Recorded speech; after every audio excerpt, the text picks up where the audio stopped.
Good afternoon, YouTube. What's up? My name's Jackson Gearin. It has been a minute. It's been a minute. A lot has happened since that last video I posted on my YouTube. I competed. I won my pro card in my first season. I got married. A lot's happened. So it's been almost exactly just after 2 years since that. And now as well, I'm also officially a Doherty's gym athlete. So pretty much, yeah, just like where I've been. I've just been we are prepping now for our pro debut. So we are currently going to America to compete. I'm really excited. So I have just amazing people around me. And I just really want to owe it to you guys to show you like more in depth of like what goes on, and especially like not just physically but like mentally as well, how I'm feeling. And you know, life's just gotten away from me so quickly with time. So this is going to be the pro debut. So I'm really excited for you guys to be tuned on this. And you know, and also too, if you're prepping as well, if you're doing an amateur show or if you're doing a pro show as well, hopefully you can come along for the journey and we can share this journey together. So I'm really excited to let you guys in on this. You know, this pro debut means so much to me, not because of wanting to be just competitive, but my opportunity 10 years ago to do what I wanted to do, which is to be a pro athlete and to be an IFBB pro and compete all over the world. And you know, this is something that I'm so grateful for. I'm literally living my dream. And I think it's so easy to be caught up about the next goal that we have, like, oh, you know, I want to do this now, I want to do this, I want to make this amount of money, I want to qualify for the Olympia, I want to do this. And you know, and the most important thing is like just being present and enjoying each day that's given to you. And that's why I love prep so much, because it forces you to focus on just enjoying the day, and also to being around good people. You know, like I'm a bit of a stress head, so you know, it takes like a village of people to help me get to a show.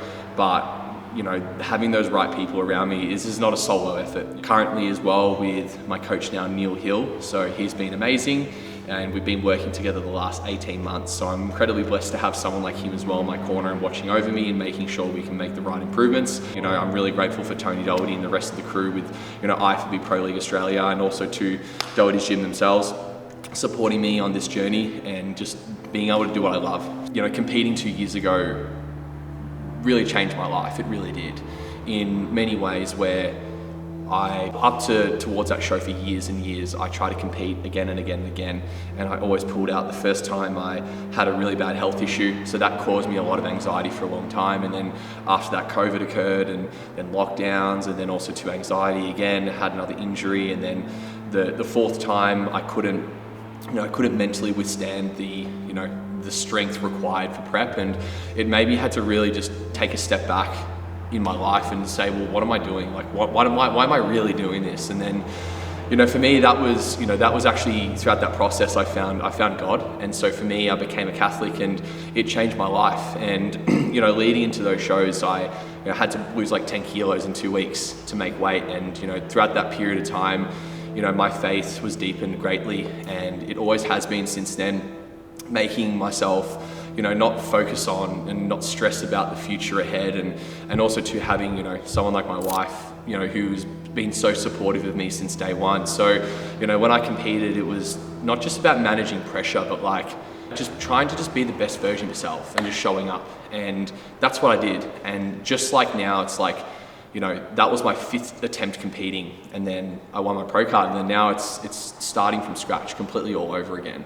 And the one thing I love about this is that, you know, it's just, I've got nothing to lose. And so for me, I have so much drive. There's so many reasons why I work so hard, and I just love this sport so much because you can just always get better. It's just always about improving. It's not about being perfect. And so for me, that's why this pro debut means so much to me. And I think this is why as well, I just want to document it and just really give you a really like in-depth view of my life. Because, you know, life can be tough, but the whole point of this prep is that it's not meant to be easy.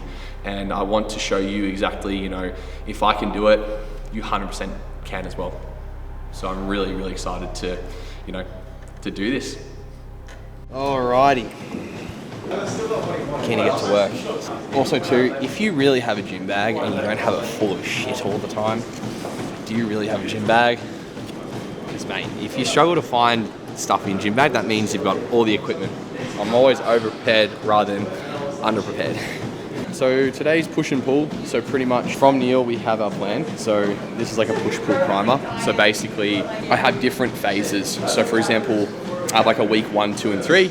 So week 1 is like a strength block. I do that for about 2 weeks, and then I have like a week 2, which is like a hypertrophy phase, and then like week 3, which is essentially like a superset and drop set stuff. But every Friday, I've got chest and back, and the primer is the same exercise. It's the same workout.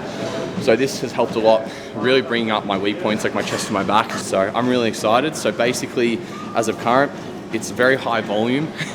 So there's a lot of just sets on sets, but there's not as many movements, which is really good. So, and also too, the last 4 weeks, like, you know, we're not trying to push crazy PRs. Like if we have the energy, yes, but most of the time it's not about lifting heavy weights. It's about getting like the right contraction, the right movement pattern. This is very important. A lot of people don't do that. So what happens is they'll essentially just try to move as much weight as you can, which is fun to do here and there, but it's just not sustainable. So we're gonna run through it today. So we got some back first. We're gonna start off with some pull downs, and then I think we go to some flies and then back again. So we're sort of alternating. Generally, with Neil, he'll tell me to do always back first, but also too sometimes I might just do push and pull together just to make sure I get enough blood flow for each area so I'm not too fatigued for my chest day. Yeah.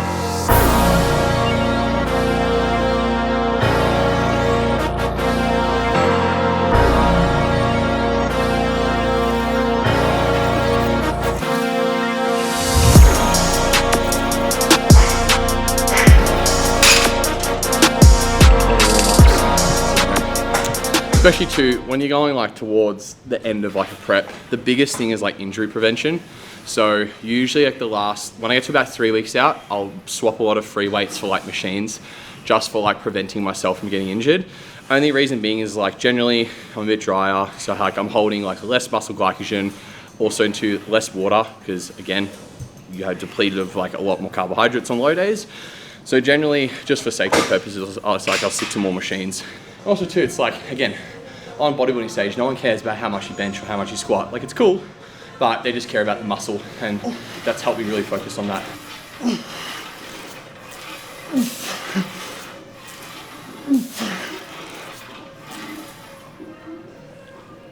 Great set. Oh my God, I went for one more. Beautiful. Thanks, man. Fucking hell. I generally hold like a lot of water. So it's not a bad thing, like for me as well, which is really good for like pumps, training endurance, and also too, like I never really look flat, especially even when I look flat, I still got a lot of roundness, which I'm really happy with. Everyone's just got different genetics. So like for example, someone like Leon, very similar to, he's very younger than me, still very round muscles, so he can get really flat, and he still looks pretty good. So some people as well, they might need a lot of carbs to then get that fullness. It's very interesting, but that's why I love this sport, is there's always ways to improve. It's like not a one size fits all.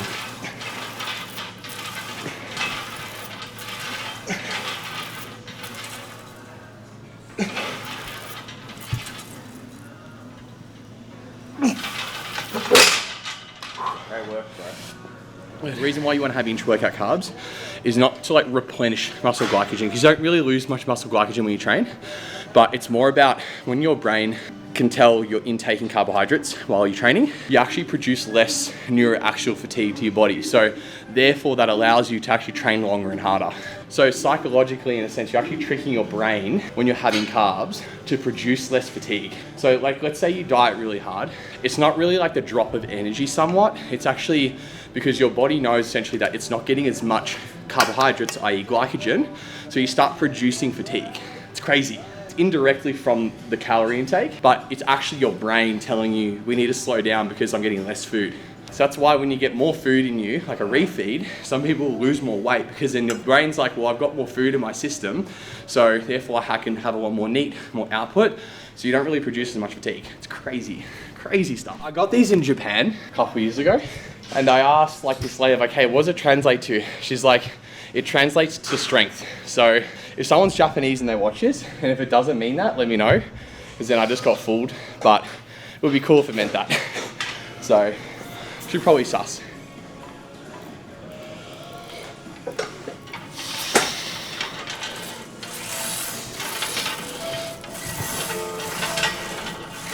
I have a family that depend on me, and I still have to work. I have to show up every day, not as an athlete, but for my wife, you know, for my family, and for myself. and then I got to be the best athlete I can be. And like, when people talk about like stress and pressure, when you have something that like is forcing you to work your ass off, not because it's bigger than you. It's like, that's why I've devoted myself to God, because it's about devoting myself to something bigger than me, you know? And I think that's why, like, with everything I do, I always make sure like I do it right. Because I used to make shortcuts. I used to be so lazy, and I used to like just want to just, you know, I wanted instant gratification. And something like this, it takes time. It's like, you know, I can compete and come dead last, and I'd still be happy, because as long as I've improved from 2 years ago to now, that's all that matters. But that's the whole point. It's like, you don't, like, when you when you play to win, it's never going to serve you well. When you play for the love of the game, you've already won. Simple. And I think that's why like this prep has been so different for me. It hasn't been stressful. You know, I've been around such good people. You know, I've constantly been able to not just show up for myself, but also like all my clients, all my other athletes that I look for, and help them. And I think this is something that I love, is like being able to give back. Because like as an IFBB pro, like you have a responsibility to help other people. You know, and if you're not doing that, it's selfish. It really is. It's so funny, man, like, you know, the amount of athletes that come through, you know, that you coach, and especially to your first time, it's like you sort of like want it to be over, but then once it's over, it's like life's not so bad, and you're like, well, why did I think like that? And because all the time I used to think, oh, you know, it's so hard, I can't wait till it's done. Like, that's the point though. It's meant to be hard. Like, it's meant to be hard. It's not meant to be easy. And that's the whole point. That's why you grow as a person. That's why, like, you look at people who can do prep after prep after prep. They're some of the most mentally toughest people I've ever met. And also too, they're so successful most of the time in business, because they're willing to withstand months, years of, like, people call it suffering. I don't call it suffering, but suffering or pain and failure, to then have that one day where it all works out. And like, that's exactly what I live for. I try to live for those perfect moments, and I just try to catch them when they come by. That's it. Everyone in prep, man, is just so like negative, and just, if you can just be positive and just like be there for others. I always feel like in prep, it's like, for me, you know, what gives me fulfillment is not when I do well. Like, it feels great temporarily, but you know what? I love helping other people achieve what I've achieved. You know, and that's why I love coaching as well. It's like, you know, being able to like be there for those moments that I used to experience, it makes me so happy, you know? Two more together. One more. Last one, finish off, go. Please. Go. Nice. Go.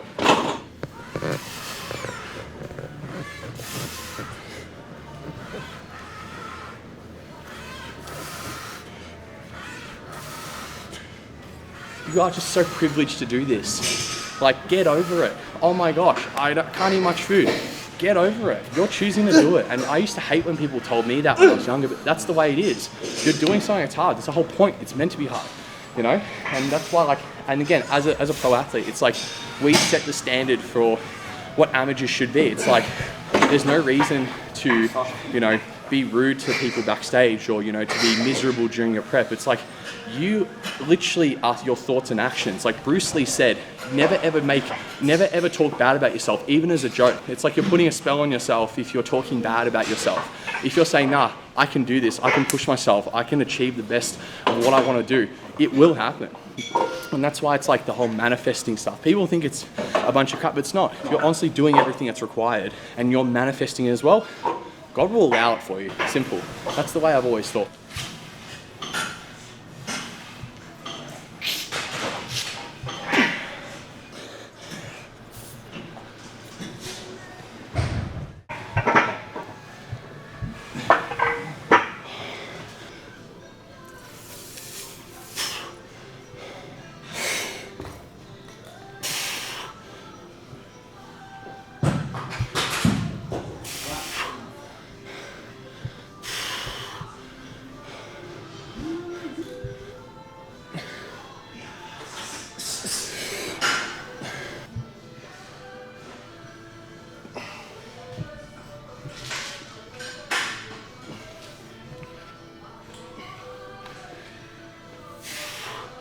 One of my favorite poses is the victory pose, or the crucifix. You go from the crucifix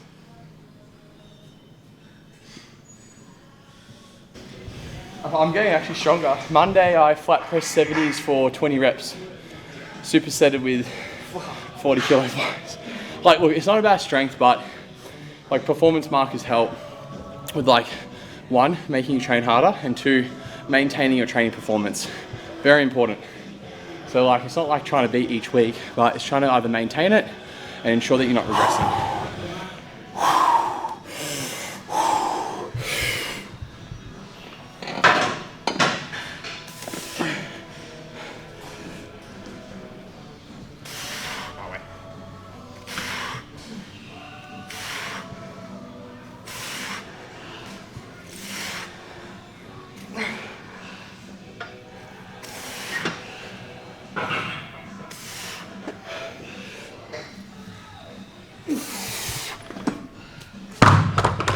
It feels like you're lifting on sandpaper a bit. Just you feel a bit like just dry and icky. But it's because that's what happens when you get a bit lean as well. Less water in the joints. But next week we move to more machines, just to account for like injury prevention and stuff, you know. And also just forces me to like have better control. Just square off some air fraction. There you go.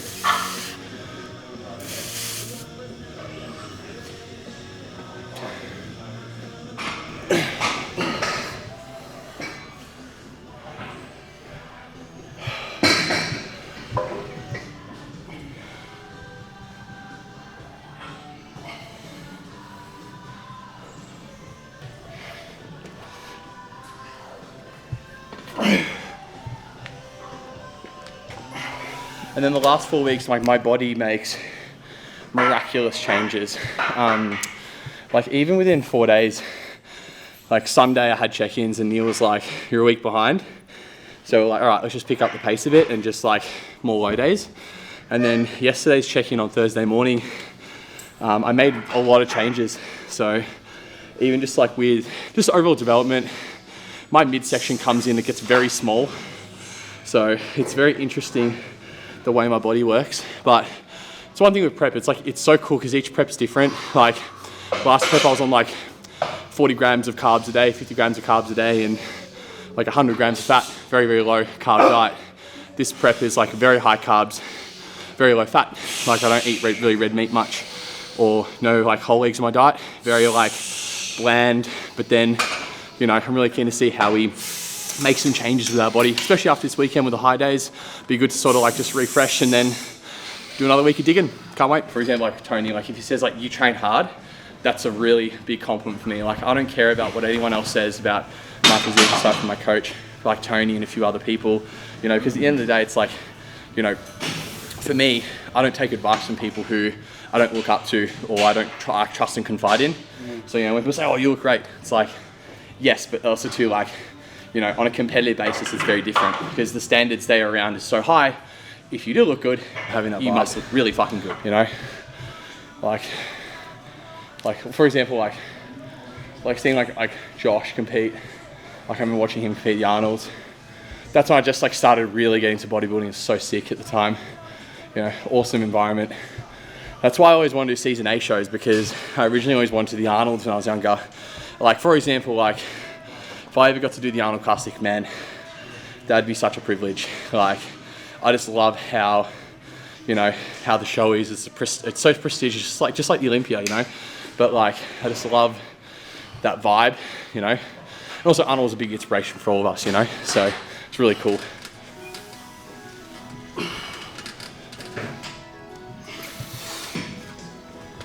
That's why you look at like a lot of great bodybuilders become very successful in other fields if you do it right, because you lean into the stuff that you don't want to do. Like, you know, one of my like business mentors, Reese, he's like very like just works so hard, and he's got this good saying like the work will always take care of you. And I'd take that into bodybuilding as well, aside from working with my clients. It just helps because it's like every time I look at like the cardio, I'm like, I'm so tired and hungry. I got so much to do still and show up for myself and my wife and my family, my friends. Get done. It takes care of you. So that's what I think of it. You just do the work. And I feel like if you truly want to be really like not good at something, but great at something, you do the stuff you hate like you love it. And that's what I love about doing the cardio. Like I hated cardio, hated it for years. You know, try to avoid it as much as I could. And now it's like I lean into that stuff as hard as I can because it's just gonna make me better, you know? Just the thing about doing hard things, it's just like it strengthens you as a person. Enjoying the process, like, you know, because the stage is always there, like, but at the same time too, man, it's just very important to make sure like you can just do everything you can. And I just love this, man. I just love working hard. Like it's such a great experience, like doing it with good people as well, you know, it's just great. Okay guys, so we just finished up our push and pull primer day. So I think like 4.5 weeks out, just under 4.5 weeks out, I think. Home stretch now. Yeah, just did some posing. I'm gonna go home and do some more cardio. And then from there, another day, another week. I'm just really grateful to do this and I'm really excited for you guys to be along this journey. So it means a lot to me. So please like, comment, subscribe, share, do what you wanna do. And I'll see you in the next video. Peace.